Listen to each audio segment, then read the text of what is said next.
Laga-laga pembuka La Liga musim 2025-26, Barcelona seharusnya tampil mengerikan sebagai juara bertahan. Namun, mereka justru tertatih-tatih di awal musim. Sementara itu di Madrid, Xabi Alonso telah mengubah timnya menjadi menakutkan, menekan dengan intensitas tinggi, bertahan sebagai satu kesatuan, dan menyerang dengan karakter yang membuat semua lawan gelisah. Mungkin, Hansi Flick saat ini memiliki banyak alasan untuk khawatir. Mengapa?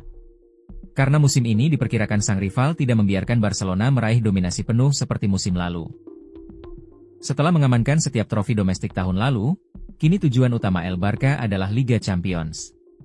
Skuadnya hampir sama dan tidak ada yang berubah, hanya sedikit menambal titik-titik kelemahan musim lalu. Namun, kenyataan di lapangan berbeda. Barcelona belum menunjukkan performa yang sama di musim ini. Struktur pressing terlihat kurang efektif, lini pertahanan lebih rentan, dan performa tim kurang menunjukkan kekompakan. Di sisi lain, situasinya berbalik dengan sang rival. Real Madrid yang menjalani musim mengecewakan di bawah asuhan Carlo Ancelotti, kini perlahan melakukan perubahan drastis dengan Xabi Alonso.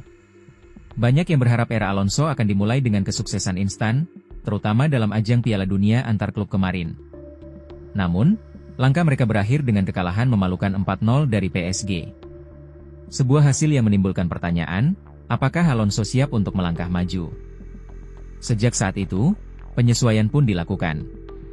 Madrid memulai musim liga mereka dengan 3 kemenangan beruntun, mencetak 6 gol dan hanya kebobolan 1 gol. Perubahan performa mereka sangat tajam, sekaligus memberikan tekanan baru pada Hansi Flick. Dalam video ini, saya akan mengulas performa kedua tim secara singkat, padat, dan jelas. Mari kita simak.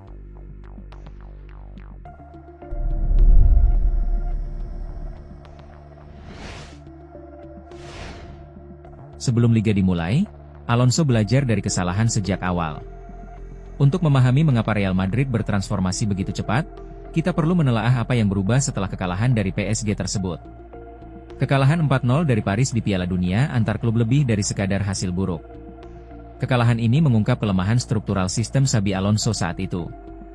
Namun, responsnya langsung terasa. Sejak pertandingan Liga pertama melawan Osasuna, Alonso beralih ke formasi 4-2-3-1, dan memperkuat sistemnya dengan keseimbangan pertahanan yang lebih baik dan pressing yang terkoordinasi.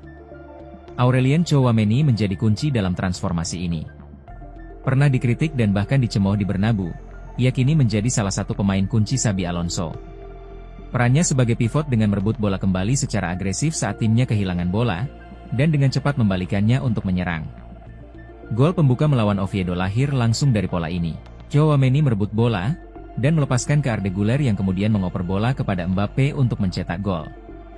Penekanan untuk merebut kembali bola segera inilah yang menjadi fondasi Madrid di bawah Alonso, dan hasilnya terlihat. Melawan Real Mallorca, Mbappe memimpin tekanan secara agresif dengan memaksa kiper dan bek lawan untuk bermain panjang. Intensitas ini mengganggu pembangunan serangan Mallorca, dan memungkinkan Madrid untuk mempertahankan tekanan di sepertiga akhir. Ini adalah perubahan mentalitas.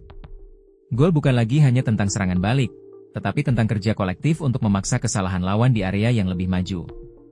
Pendekatan ini juga telah mengubah cara Madrid membongkar pertahanan lawan. Alih-alih menguasai bola tanpa penetrasi, Madrid kini lebih banyak mengirim pelari ke kotak penalti, membebani satu sisi untuk membuka ruang di sisi lainnya, dan berupaya memanfaatkan pergerakan overlap dari bek sayapnya. Pergeseran taktik ini terlihat jelas. Menekan bukan lagi sekadar alat bertahan, melainkan titik awal serangan. Ide Alonso sudah terlihat setelah hanya 3 pertandingan La Liga. Real Madrid terlihat lebih terstruktur, lebih agresif, dan lebih berhati-hati dalam permainan mereka. Namun, meskipun menekan telah memberi mereka identitas baru, sekarang pertanyaannya adalah, apakah mereka dapat mempertahankan intensitas tersebut sepanjang musim? Stabilitas Real Madrid di bawah Alonso tidak hanya berasal dari tekanan mereka, tetapi juga kejelasan lini pertahanan yang diperbarui. Setelah bereksperimen dengan berbagai kombinasi selama Piala Dunia antar klub, Alonso memilih pasangan tengah Eder Militao dan Dean Huijsen. Duet ini telah menunjukkan fisik dan ketenangan, dan mereka baru kebobolan 1 gol dalam 3 pertandingan pembuka di Liga. Khusus Militao, meskipun baru pulih dari cedera serius, ia kembali tampil tajam dalam berduel dan percaya diri dalam pemulihannya. Untuk Huijsen, ia melengkapinya dengan menawarkan kehadiran yang kuat di udara, dan distribusi yang solid dari lini belakang yang memastikan Madrid dapat bermain di bawah tekanan. Di posisi bek sayap juga berkembang. Di sisi kiri, Alvaro Carreras dengan cepat membuktikan dirinya sebagai tambahan yang berharga. Kemampuannya untuk bergabung dalam serangan sambil tetap bertahan dengan disiplin telah menambah keseimbangan, sesuatu yang kurang dimiliki Madrid musim lalu. Di sisi kanan, Alonso berotasi di antara Carvajal dan Trent Alexander-Arnold. Untuk Carvajal, ia memberikan keandalan di lini pertahanan. Sedangkan Trent, ia memberikan distribusi yang menembus pertahanan lawan, terutama dalam menemukan pergerakan diagonal Kylian Mbappe. Kombinasi ini memungkinkan Madrid untuk menyesuaikan pendekatan tergantung pada tim lawan bermain. Namun, sistem ini bukannya tanpa kelemahan. Ketergantungan Alonso pada pressing intensitas tinggi seringkali menyebabkan penurunan performa yang terlihat di babak kedua. Pemain seperti Mbappe dan Vinicius mengeluarkan energi yang signifikan untuk melakukan tekanan, tetapi begitu kelelahan muncul, struktur pertahanan melemah.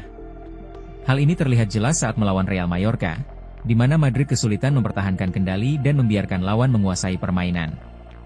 Terdapat pula masalah taktis di sayap kiri. Vinicius terus bermain seolah-olah terisolasi, dan sering mengabaikan pergerakan Alvaro Carreras yang tumpang tindih.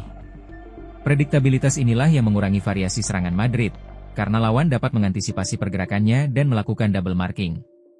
Selain itu, meskipun tekanan telah meningkat secara dramatis, pertahanan bola mati tetap tidak konsisten. Madrid kebobolan saat melawan Mallorca, dan itu sebuah pengingat bahwa meskipun dengan kemitraan pertahanan yang kuat, beberapa fundamental masih perlu ditingkatkan. Ini bukan kelemahan fatal, tetapi detail krusial. Jika Alonso ingin Madrid bersaing di semua kompetisi, ia harus menemukan solusi untuk mempertahankan intensitas selama 90 menit, dan mengintegrasikan pemain sayap serangnya secara efektif ke dalam pergerakan kolektif tim.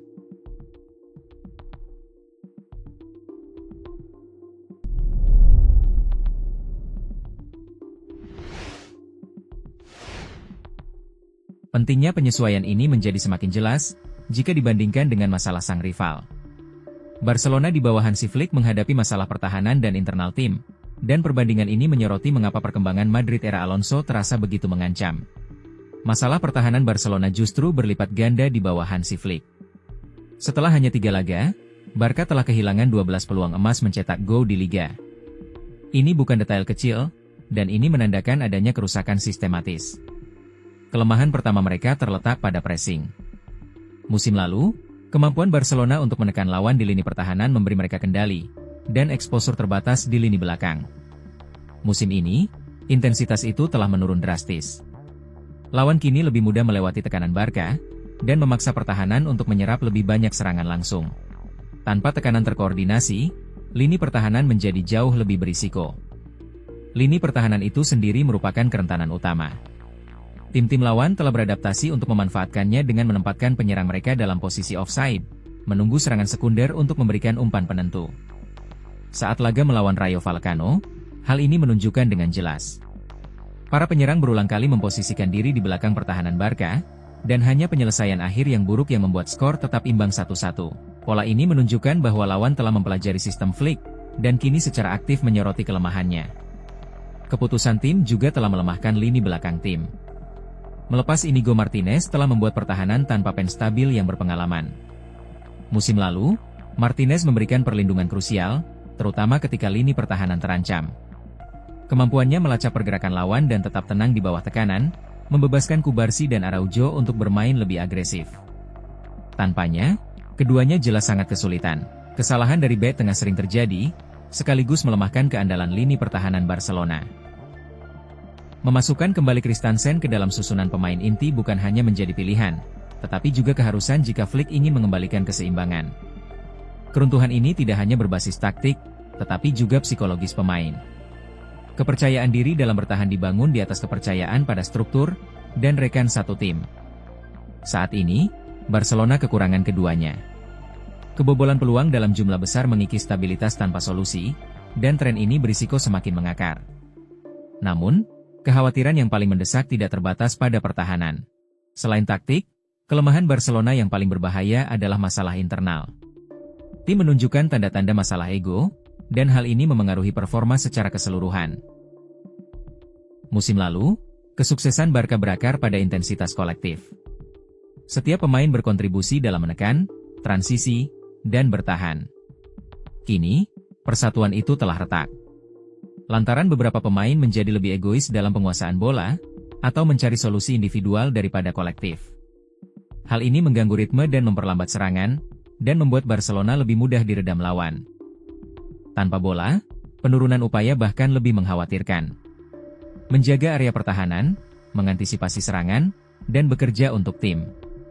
Ketika pemain ragu untuk berkomitmen, seluruh sistem akan runtuh. Inilah yang terjadi berulang kali musim ini. Kurangnya tanggung jawab kolektif juga melemahkan kepemimpinan di lapangan. Komunikasi pertahanan tampak terputus-putus, dengan bek tengah yang mudah terekspos oleh gelandang yang gagal melacak pelari lawan. Dalam serangan, bek sayap yang tumpang tindih seringkali diabaikan. Kecenderungan ini tidak hanya mencerminkan ketidakseimbangan taktis, tetapi juga masalah mentalitas yang lebih mendalam. Jika ego terus membayangi intensitas, Barcelona berisiko semakin terpuruk. Tekanan yang tidak efektif, garis pertahanan tinggi yang terus terekspos, dan kesalahan pertahanan yang berlipat ganda. Yang terpenting, ketahanan psikologis yang membawa tim melewati masa-masa sulit tidak akan kembali, kecuali identitas kolektif dipulihkan.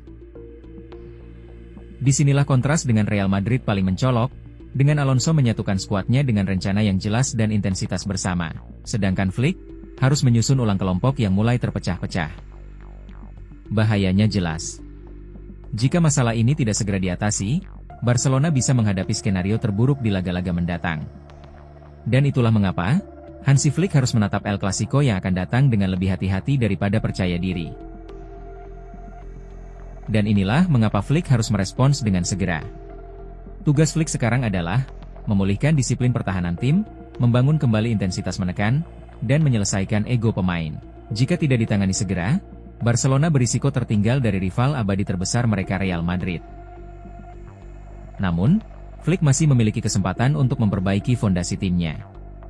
Sekarang pertanyaannya adalah, apakah ia dapat melakukannya dengan cukup cepat? Jawabannya tentu setelah hasil laga El Clasico mendatang. Bagaimana menurut pendapat Anda tentang persaingan kedua tim ini di La Liga?